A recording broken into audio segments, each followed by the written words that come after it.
Good evening, I'm Jeff Bennett. Amna Nawaz is away. On the NewsHour tonight, European allies forge ahead with their own plans to bring about peace in Ukraine after President Trump's public dispute with Ukrainian President Zelensky.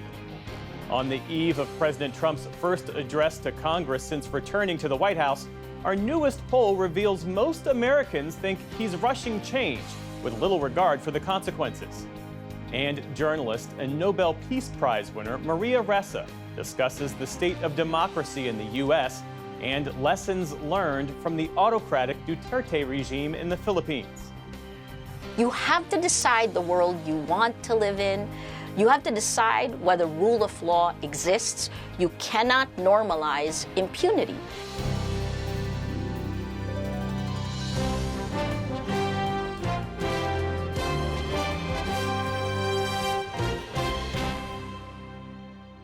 Major funding for the PBS NewsHour has been provided by... On an American Cruise Line's journey along the legendary Mississippi River, travelers explore Civil War battlefields and historic riverside towns. Aboard our fleet of American riverboats, you can experience local culture and cuisine and discover the music and history of the mighty Mississippi. American Cruise Lines, proud sponsor of PBS NewsHour. The ongoing support of these individuals and institutions. And friends of the NewsHour, including Leonard and Norma Chlorfine and the Judy and Peter Bloom Kovler Foundation.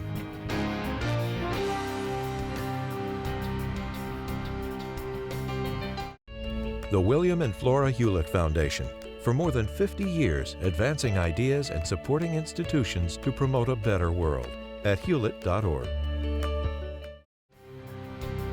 And with the ongoing support of these individuals and institutions.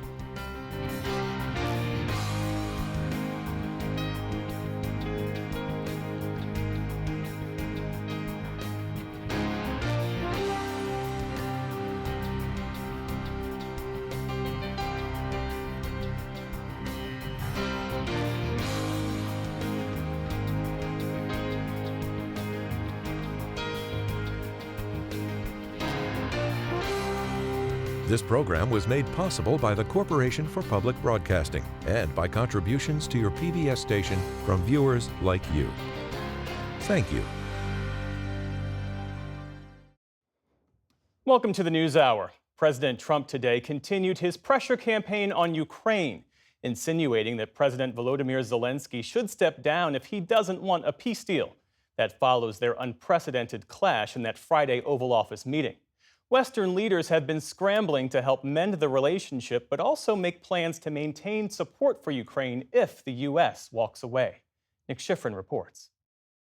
In the White House today, President Trump kept up pressure on Ukraine's embattled president. I just think he should be more appreciative because this country has stuck with them through thick and thin. He was even harsher on Truth Social, writing, "America will not put up with it for much longer," a response to this statement by President Volodymyr Zelensky yesterday. An agreement to end the war is still very, very far away, and no one has started all these steps yet. Maybe somebody doesn't want to make a deal, and if somebody doesn't want to make a deal, I think that person won't be around very long. That person will not be listened to very long. You're gambling with the lives of millions of people. You're gambling with World War III.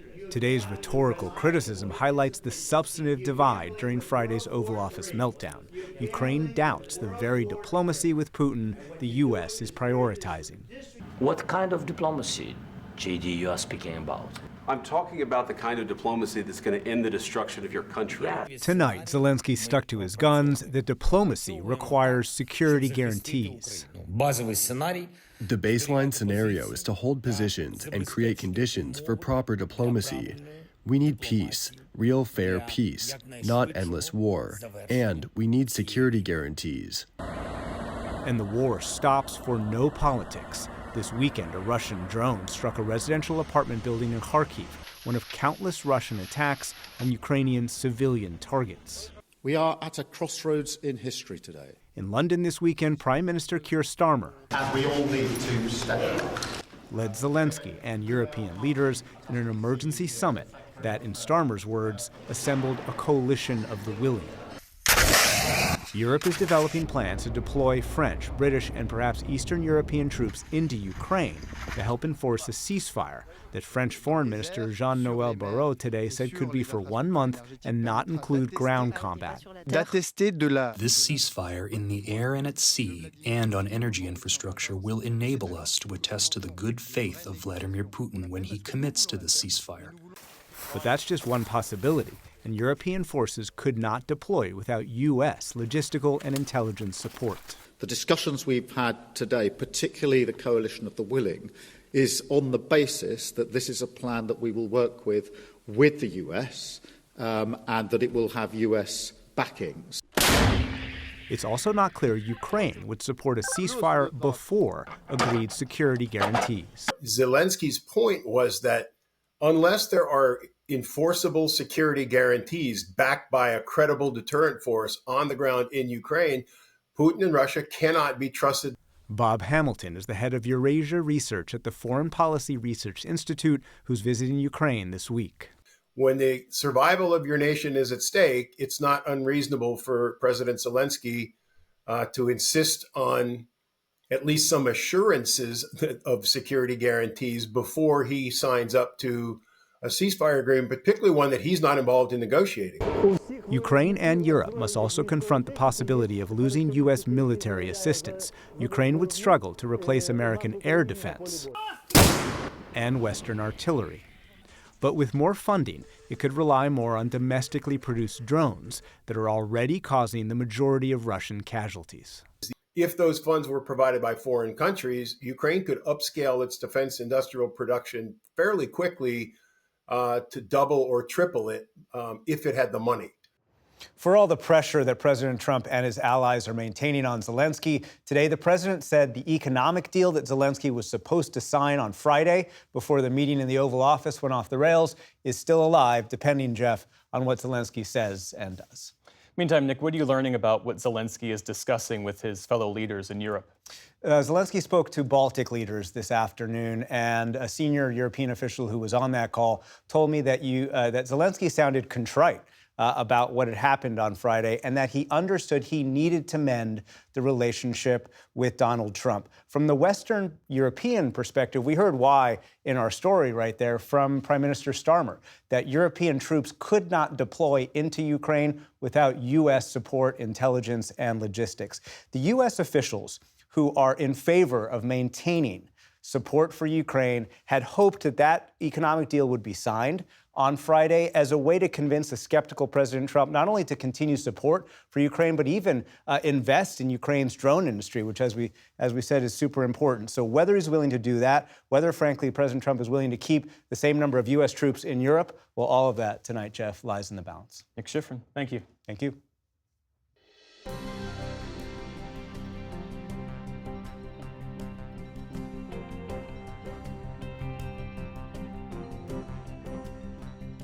We start the day's other headlines with wildfires in North and South Carolina. Lighter winds are helping crews fight the blazes that caused evacuations over the weekend. Officials in South Carolina banned almost all outdoor fires today, including campfires, after the state's governor declared a state of emergency yesterday. In North Carolina, the state's Forest Service reported more than 200 wildfires today, though most of them were small. Officials across the region warned of poor air quality because of smoke from the blazes. Authorities have not said what caused the fires, and there have been no reported injuries. In Illinois, the man accused of killing 7 people and injuring dozens more at a July 4th parade in 2022 pleaded guilty today. 24-year-old Robert Cremo III withdrew his earlier plea of not guilty just minutes before his trial was set to start. He faced 21 counts of first-degree murder. Survivors of the mass shooting in the Chicago suburb of Highland Park said they were stunned by today's developments. It was a shock to hear the words that he was changing his plea. I think every single time I see him, it's stressful. I think it's upsetting for everyone in our community, and I think just knowing that this plea has been entered and we will not have to see him again is what we all need to move on. A law firm representing dozens of survivors says efforts to pursue civil justice continue. That includes suing the gun maker of the semi-automatic rifle used in the shooting. Sentencing for Crimo is scheduled for late April. He's almost certain to spend life behind bars. Pope Francis suffered a new breathing crisis today. The Vatican says the 88-year-old pontiff was put back on non-invasive mechanical ventilation after suffering 2 new episodes of acute respiratory failure. Pope Francis has been in a Rome hospital since February 14th with a complex respiratory infection and pneumonia. The Vatican says he remained alert and cooperated with medical personnel today, but that his outlook remains guarded. This has been his longest absence from public life in his 12-year papacy. In the Middle East, ceasefire negotiations between Israel and Hamas are at a standstill after Phase 1 of the truce expired over the weekend. Israeli Prime Minister Benjamin Netanyahu is pushing for what he says is a U.S.-backed plan that would extend the ceasefire through Ramadan and Passover. But Hamas accused Israel of trying to sabotage the existing agreement after it halted all food, fuel, and other aid into Gaza. Humanitarian groups, as well as key mediators, Qatar and Egypt, condemned the move. Meantime, in Israel, 1 man was killed and 4 others injured in a stabbing attack in the northern city of Haifa. Police say the suspected assailant was an Arab citizen of Israel who was later killed by a security guard. Police in Germany say at least 2 people are dead after a driver rammed a car into a crowd of people today in the city of Mannheim, that's about 400 miles southwest of Berlin. Emergency crews rushed to a pedestrian street in the city center around noon when many workers were on their lunch breaks. Authorities say a 40-year-old German citizen is in custody. They did not immediately call the ramming an attack, though cars have been used as weapons in Germany several times in recent months. On Wall Street today, stocks sank after President Trump said that 25% tariffs on Canada and Mexico will indeed take effect tomorrow, declaring there is, quote, no room for a delay. The Dow Jones Industrial Average lost nearly 650 points on the day. The Nasdaq dropped nearly 500 points, and the S&P 500 posted its biggest loss since December. And in Washington, D.C., teammates, family members, and U.S. figure skating stars have been honoring the victims of January's mid-air collision near Reagan National Airport. Among the performers at yesterday's event was Maxim Naumov, who wept on his knees following a moving tribute to his parents who died in the crash. Others included men's world champion Ilya Malinin and national women's champion Amber Glenn, who also broke down after her performance. 28 of the crash victims were members of the figure skating community. The event's host says the benefit raised nearly $1.2 million to support families of those lost. Still to come on the NewsHour, Amy Walter and Tamara Keith break down the latest political headlines. A lunar lander successfully touches down in a new feat for privatized space exploration. And the notable moments from last night's Academy Awards. This is the PBS NewsHour from the David M. Rubenstein Studio at WETA in Washington, and in the West from the Walter Cronkite School of Journalism at Arizona State University. As President Trump gets ready to address Congress for the first time since re-entering the Oval Office, our latest PBS News NPR Marist poll offers a new look at what the American public thinks about the actions his administration has taken in these first 43 days. Lisa Desjardins is at the super screen to walk us through the numbers.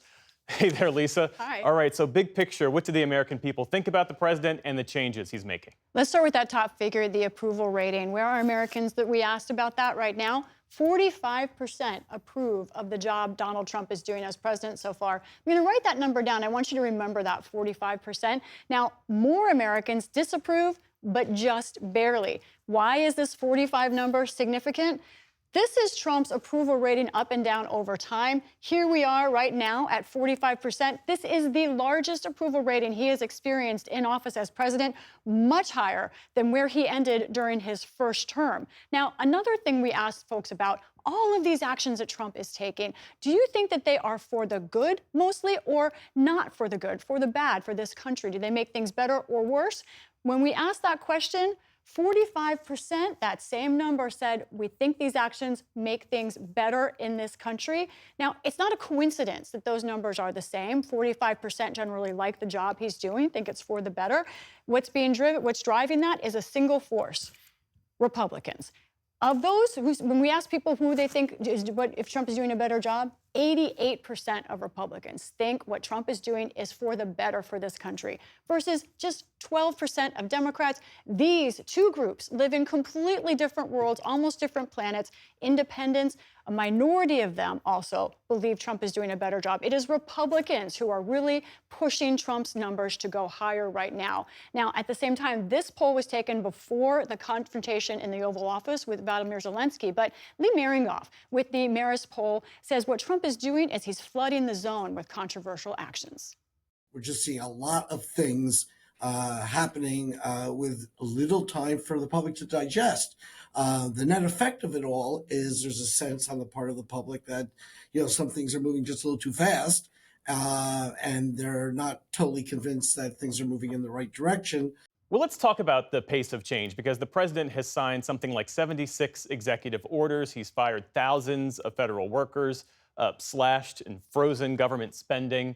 What are people saying about that? Right. We wanted to get deeper into these unprecedented actions. And we asked, do you think President Trump is rushing things, not considering the consequences, or are his actions something that need to happen in order to get government on track? Here's how people answered that question. Most people, 56%, said they think Trump is rushing. He's not considering the impact of his actions. That's the majority. However, it is a significant group, 43% in our poll, who said they think what Trump is doing is necessary to keeping government on track. Our producer, Matt Loffman, called some of the people who answered our poll. One of them was a Republican in Texas who told us he does think he likes what Trump is doing on immigration, but also in general. He's trying to keep his promises. We have to correct the destruction that has happened to our country and our society over the last 4 years. You cannot turn all the years of damage in 1 or 2 or 3 or 4 months. It's much easier to destroy things and build them. What about all those cuts? The cuts to federal funding and all the mass layoffs? We asked people about that as well. We saw a similar figure here. Most people, 55%, said all of these cuts are doing more harm than good. Now, this is a number Trump really has to watch as far as the future goes on Republicans. We spoke to an independent voter in Michigan who said, and he works in general contracting for the government, said what he's experienced in this first month, he's seen just chaos. Everything is going at breakneck speed to dismantle a system that's been standing tall and working for the American people for, decades. They're performing surgery with a sword and a blindfold. And they're just moving at this breakneck, chaotic speed. And it's unnecessary.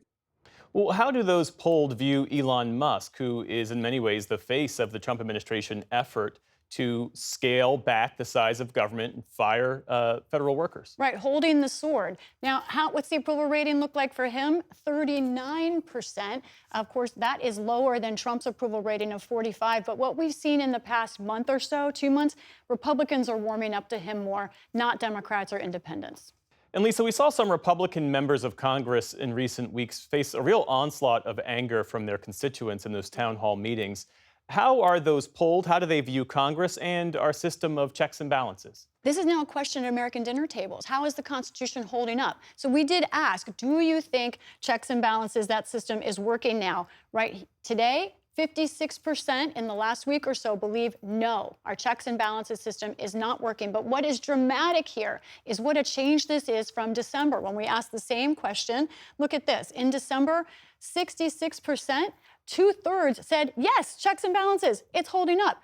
But that is a complete flip now where a majority of Americans say, no, we don't think checks and balances are holding up. We spoke to an independent voter in Texas who told us she has a message for her Republican congressman on how they should handle and work with Donald Trump. They should be taking him to task, and they should be calling amongst themselves and start voting on things and start taking control of the things they actually have control of. But everybody's too afraid of offending a constituent that they're just letting him run amok because they're also afraid of him and that they won't get voted in again. one last important and unusual question that we asked. Do you think Donald Trump will abide by court orders? Will he follow the law? Right now, Jeff, a majority of Americans, 58%, incredibly, believe that the current president of the United States will not follow the law and abide by court rulings. Jeff? Lisa Desjardins, our thanks to you as always. You're welcome. And you can read more details from our poll. That's at pbs.org/newshour.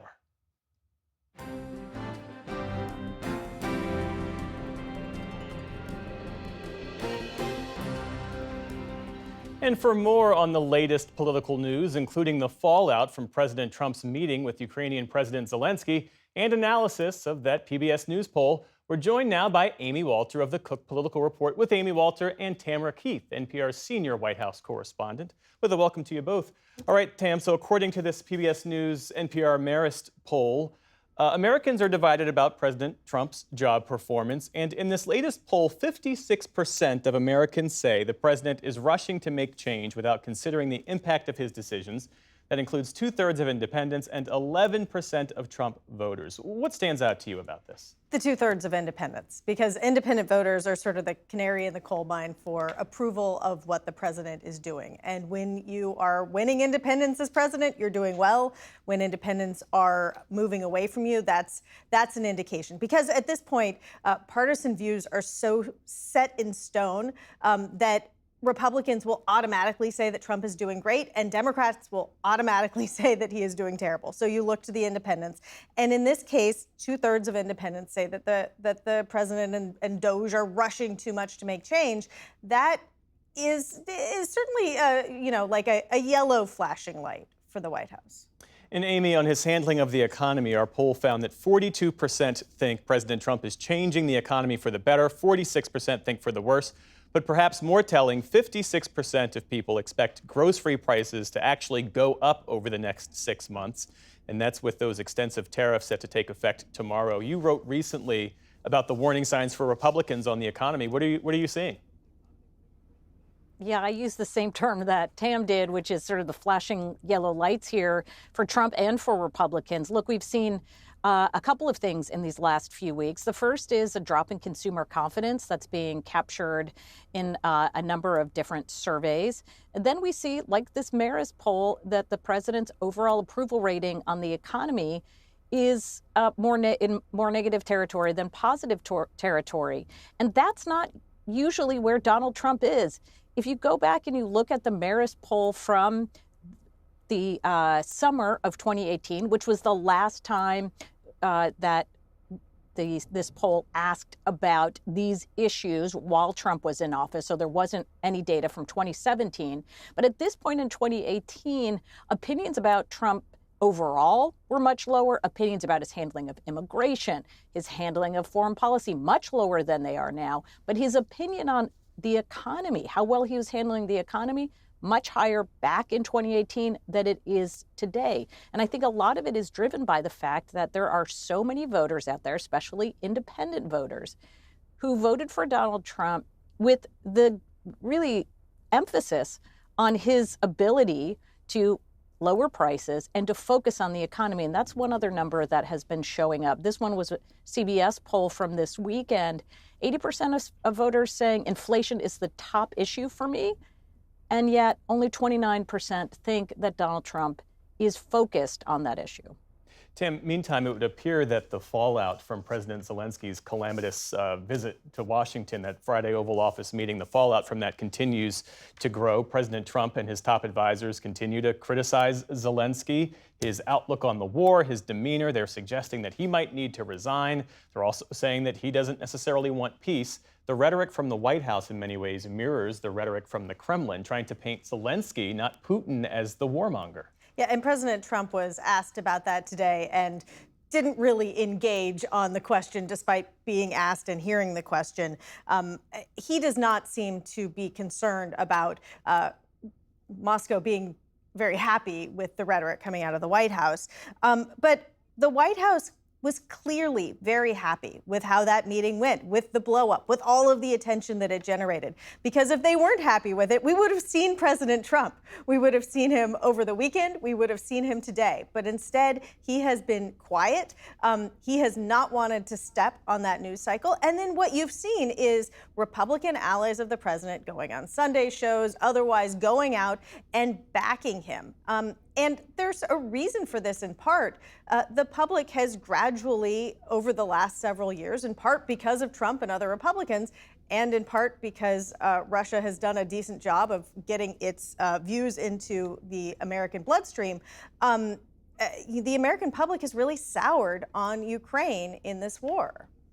Amy, on that point, I mean, the same partisan attacks that sought to rehabilitate the January 6th rioters, you could argue could also tear down President Zelensky. How fixed are Americans' views on the war in Ukraine?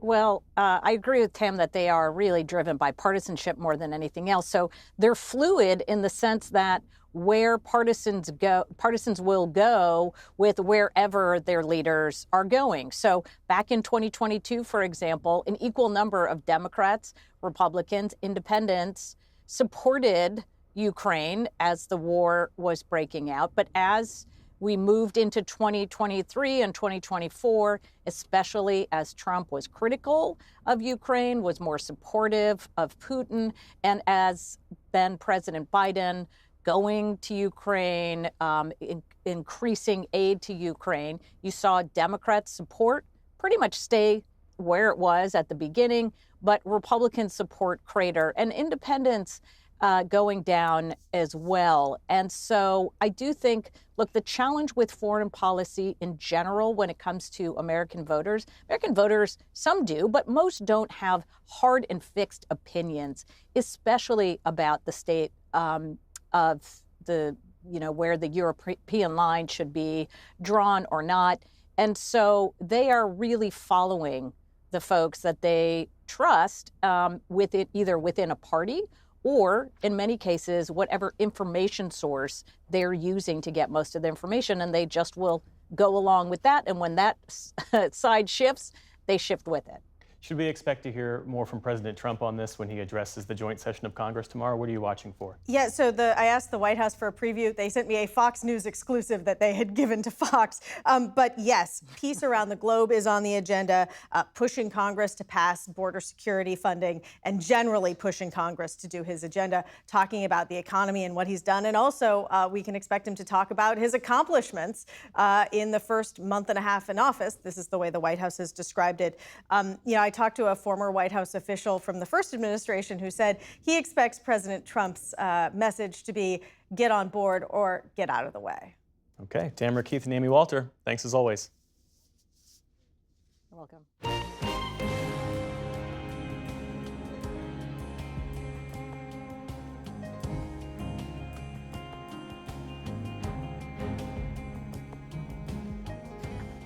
Nobel Peace Prize laureate and investigative journalist Maria Ressa has long fought for global press freedom. Her book, How to Stand Up to a Dictator, detailed her experience running the news site Rappler under the increasingly autocratic regime of President Rodrigo Duterte in the Philippines.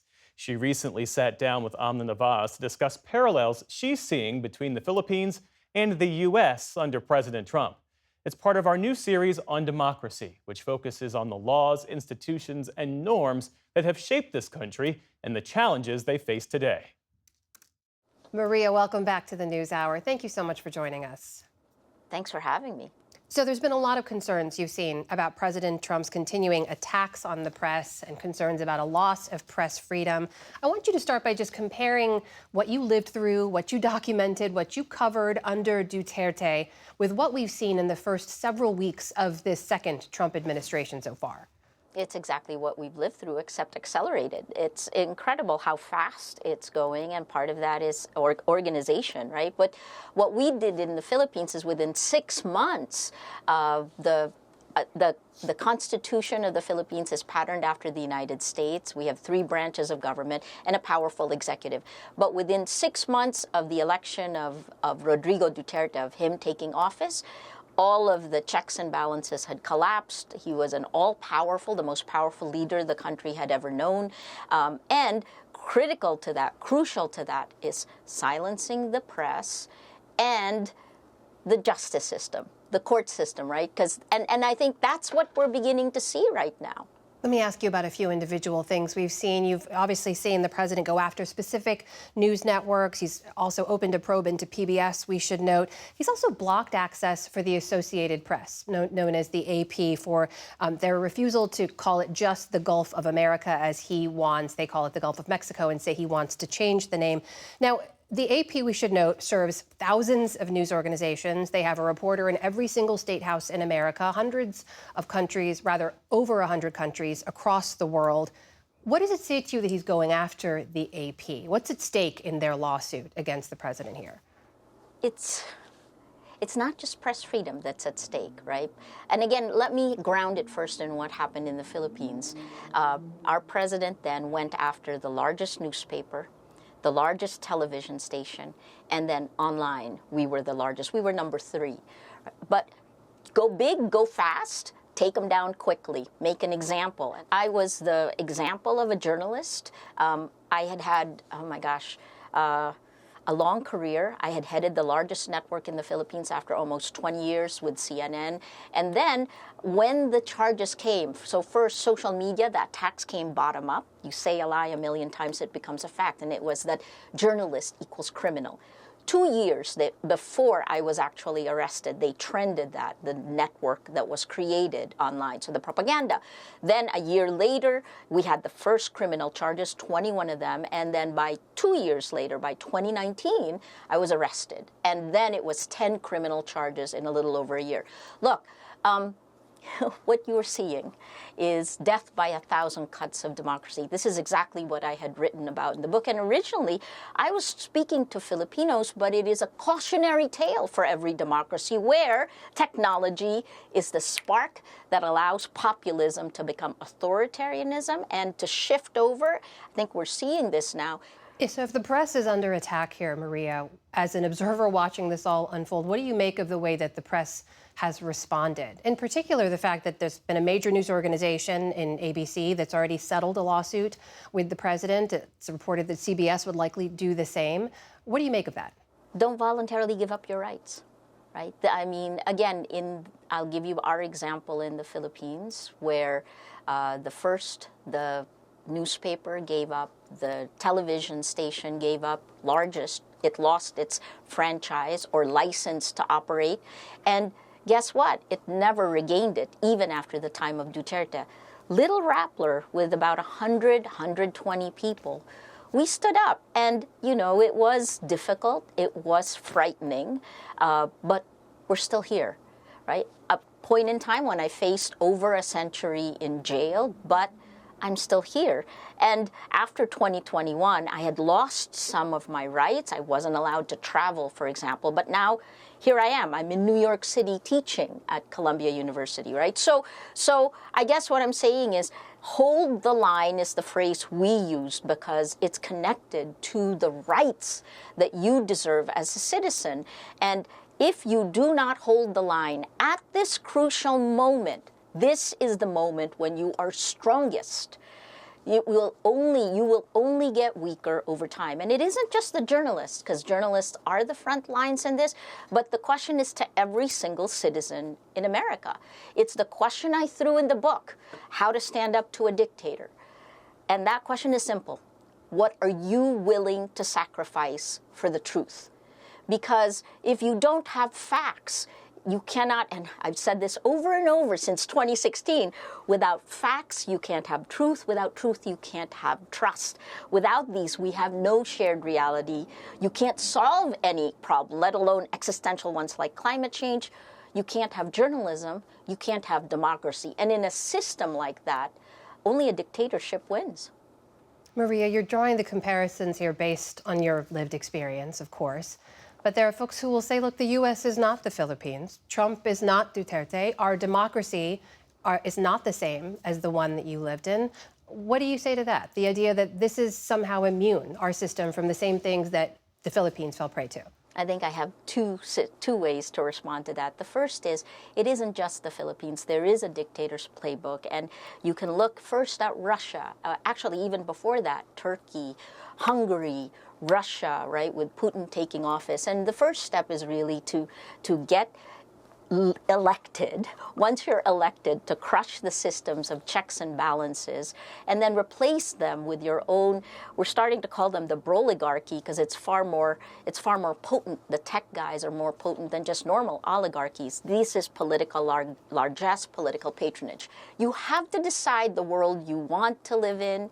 You have to decide whether rule of law exists. You cannot normalize impunity. And if you don't, over time, we normalize that and you lose more and more of your rights. But here's a positive note. Rodrigo Duterte's term ended. He had one 6-year term. He did try to extend, and perhaps if the military had supported him, I wouldn't be here.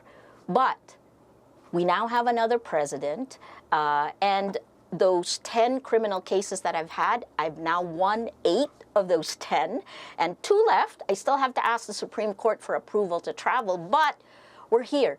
It's alarming to see it happening all over again. We should point out, Maria, that the majority of Americans say they don't even trust the media right now, that we've seen a decline in that trust over years, and many people like to see the president go after the press in the way that he does. They will hear this conversation and say, good, I'm glad he's doing what he's doing. What has the independent press ever done for me? What would you say to them? The role of journalists in a country, in a democracy like the Philippines, like the United States, is to hold power to account. And I believe that is why, you're not going to have an influencer or a content creator stand up to a dictator. You're not going to have someone have a set of principles, of standards and ethics that actually pushes against their own self-interest. We're seeing all of these begin to fall, but here's the thing. Part of what triggered that is the technology, the public information ecosystem we live in. Journalists and news organizations have been under attack from the very beginning. So your lack of faith in that is a self-fulfilling prophecy. You lose journalism the way we practice it, you lose democracy. Maria Ressa, always such a pleasure to speak with you. Thank you so much for making the time.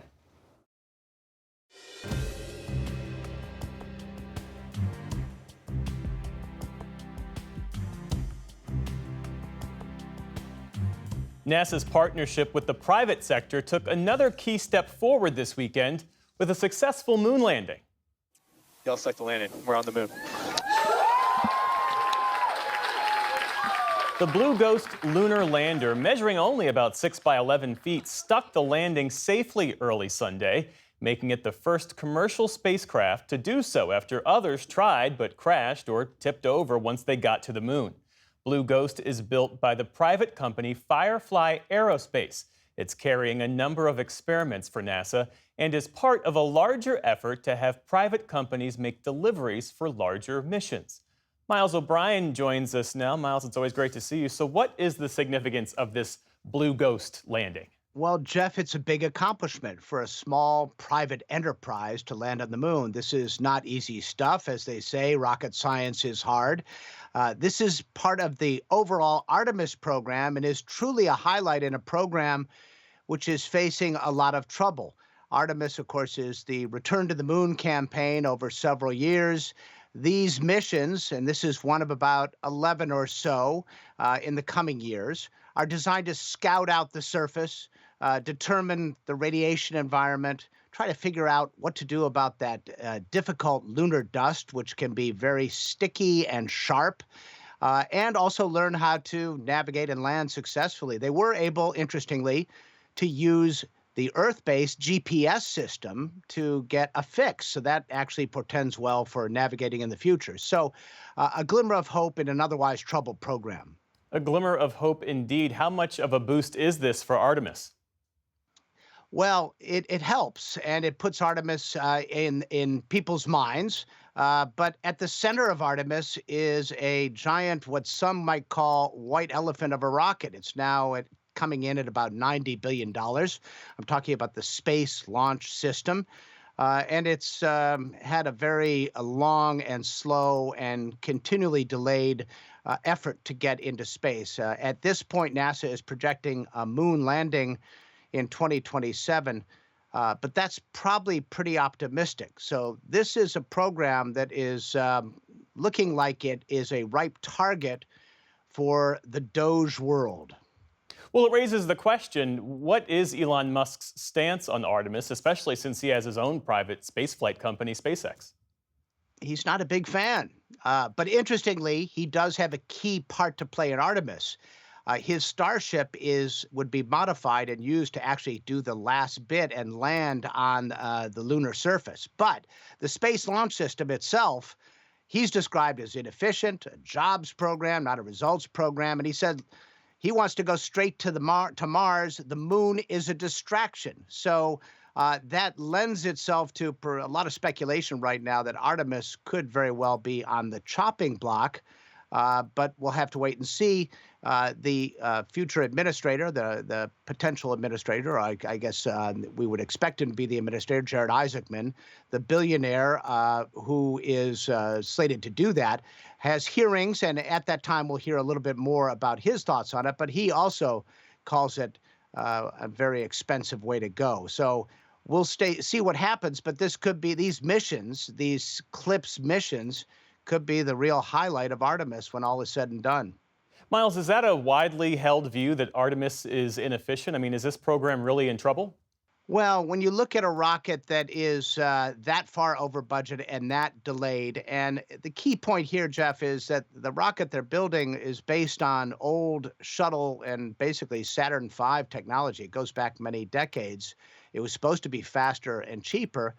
But what they're building is turning out to be very expensive, and it is single use. And of course, what SpaceX and Elon Musk have been focused on all this time are reusable rockets. And that obviously over time drives down the cost tremendously of getting to space. And that Starship, although it's not flown a perfect mission yet, has flown about a half a dozen times, and it flies a lot cheaper than the Space Launch System, which right now is, it's unclear when it will fly next.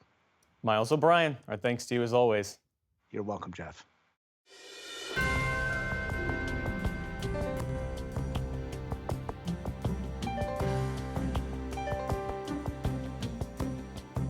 And we'll be back shortly with a look at last night's Oscars. But first, take a moment to hear from your local PBS station.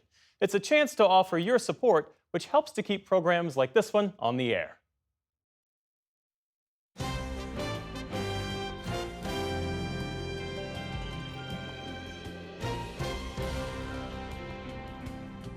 For those of you staying with us, we take a second look now at efforts to fill millions of manufacturing jobs that are expected to open up in the next decade as workers retire. The sector is also supposed to add more jobs with help from federal subsidies.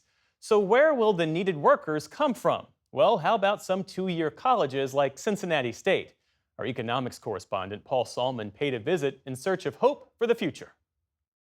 It had to have 3 wheels, it had to be a gas motor, and it has to have a wheelie bar because these things do wheelies. We used to say when I was a kid, cool as a moose. Not exactly your grandparents' shop class here at Cincinnati State Technical and Community College. The students have 2 semesters to design and build this. Semester 1, they design everything you're sitting on. Zane Decker now runs part of the program he himself recently graduated from. Teaching skills much in demand these days. And let's go ahead and look at the simulation, see how it looks. Schools like Cincinnati State are key training grounds to prepare students for manufacturing jobs for which there just aren't enough workers these days, like a GE Aviation, a partner to this program. The job gap is especially important here in Ohio, America's 3rd most manufacturing-heavy state. Demand is just skyrocketing for this, and if you went back 20 years ago, there wasn't as much demand as there is today. That tool right there, it's called an 1/8" ball mill. Demand for the likes of 20-year-old Andrew Lakes. And it turns that software into G-code.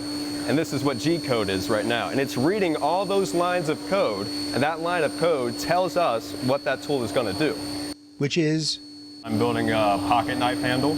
A pocket knife handle? Yes, as you can see right here, I have a few prototypes. Right now I'm working on my finishing product. So this is your finger goes there? Is Yep. that? His first foray, a flop. Here you can see I went a little too deep. Right ended up over breaking there, a tool. You broke a tool? Yeah, I broke the tool. Is that humiliating? Yeah, a little bit, but you learn from your mistakes and you learn to move on and what to do better next time. Rather more challenging, a working race buggy. This is last year's model. Next year's car, which is what I'm working on and is what I'm designing, is going to be so small that it's going to be able to fit inside of this car. Amy Gutman Fuentes, also a student here. And you're going to build the whole thing? Yep. And then what do you do with it? Then we'll race it. In the spring at college Baja competitions like this one. And how do you expect to do with one of these things in the spring? I think we're going to crush it because we're one of 2 or 3 community colleges that compete alongside, these major universities with huge budgets, and we've done pretty well. So I think this new car is going to be like the best. Baja racers and knife handles are just a few lures for students to attend this program and acquire skills for America's supposed manufacturing renaissance. We're going to launch a historic buildup of American manufacturing muscle and might. But there's a big problem.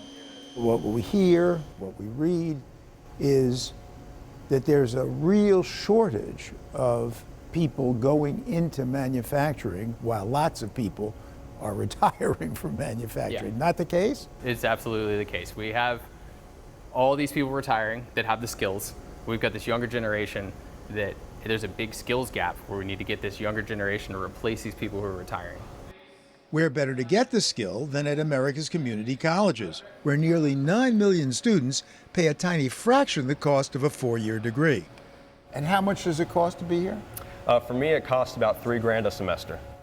For a job that pays? After I graduate, I expected to make about $26 to $27 on the hour. So $26, $27 an hour, $50,000, $60,000 a year, right? Roughly, yes. And for around here, that's good money? Yes, especially for someone my age. Especially for starting pay in Ohio.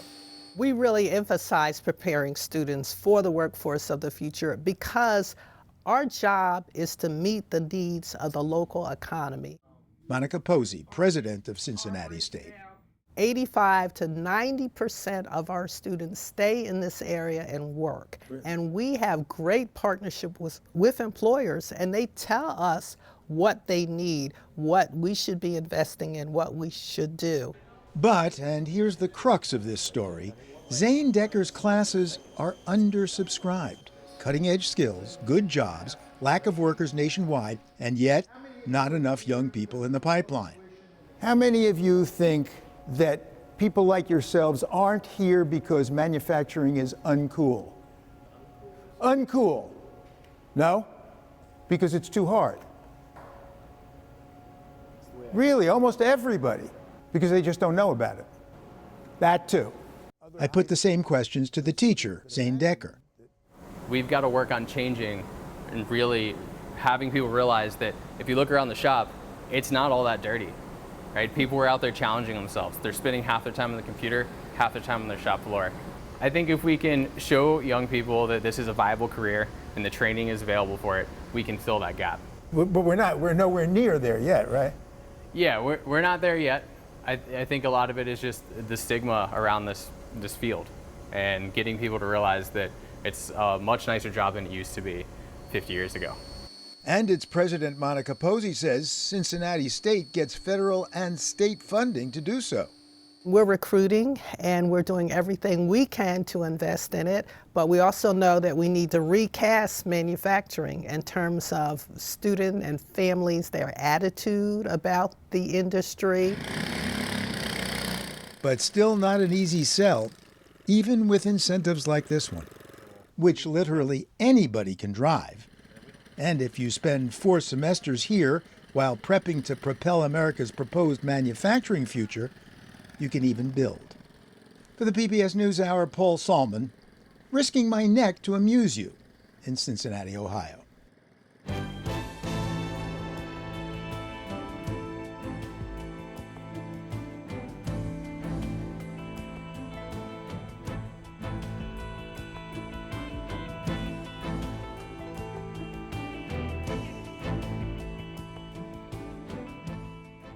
The small-budget indie flick Anora was the biggest winner at last night's Academy Awards. It won 5 Oscars, including for Best Picture, Best Director, and Best Actress.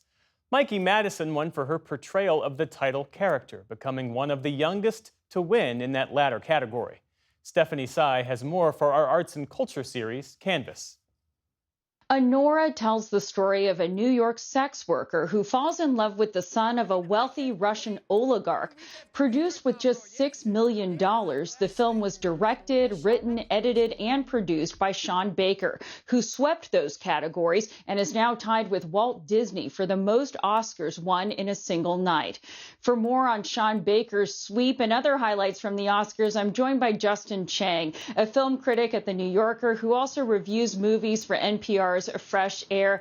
Justin, welcome back to the NewsHour. So what did you think of the Oscars this year, and in particular the success of Anora, which, as I understand it, takes on a marginalized community and, at least I've read, destigmatizes and humanizes sex work?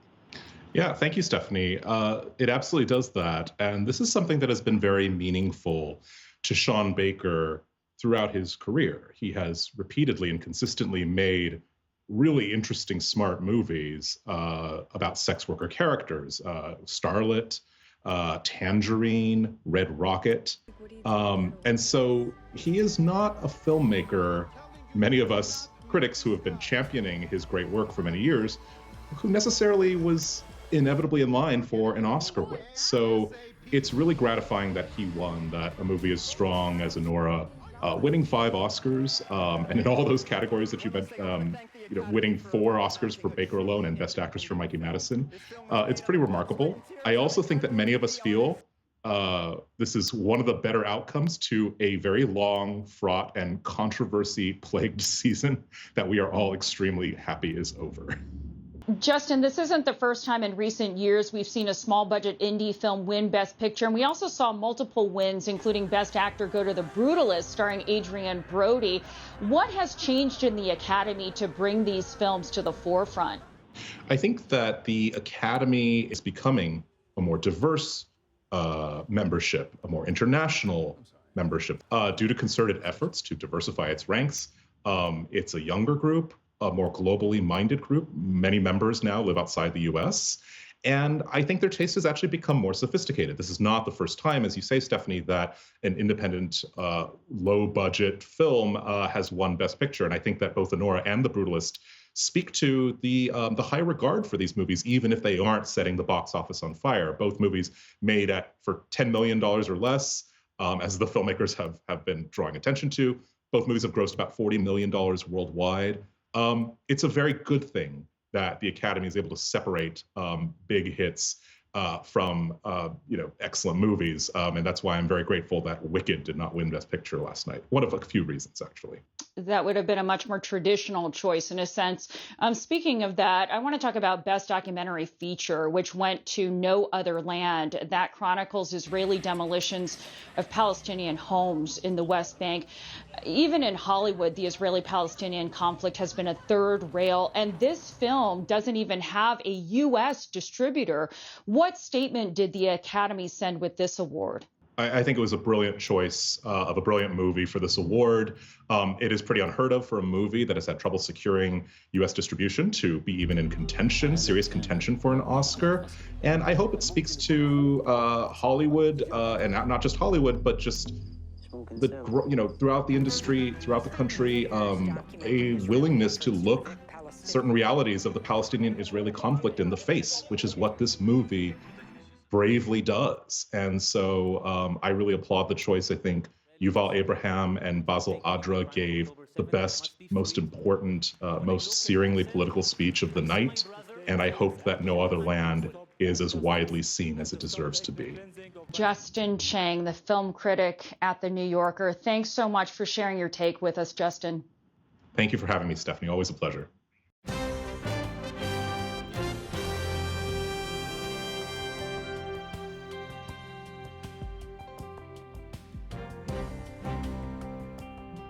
Be sure to join us tomorrow night. We'll be here with live coverage and analysis of President Trump's address to a joint session of Congress that starts at 9 p.m. Eastern. And that is the NewsHour for tonight. I'm Jeff Bennett. For all of us here at the PBS NewsHour, thanks for spending part of your evening with us. Major funding for the PBS NewsHour has been provided by friends of the NewsHour, including Robert Kaplan and Kathy and Paul Anderson.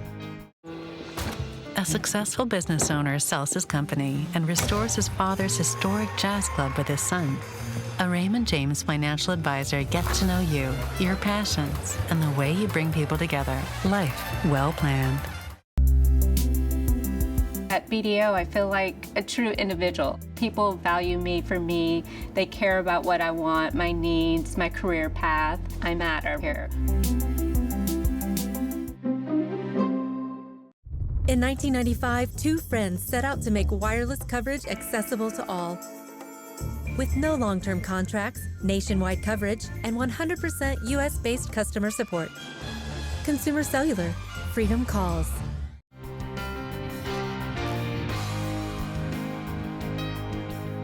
The John D. and Catherine T. MacArthur Foundation, committed to building a more just, verdant, and peaceful world. More information at macfound.org. And with the ongoing support of these institutions.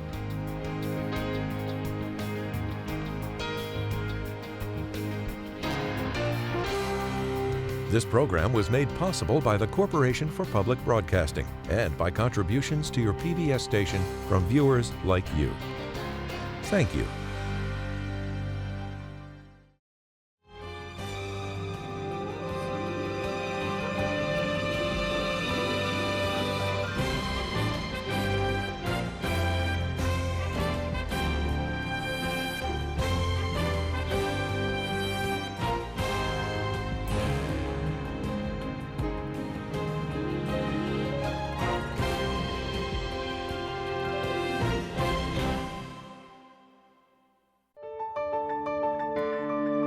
You're watching PBS.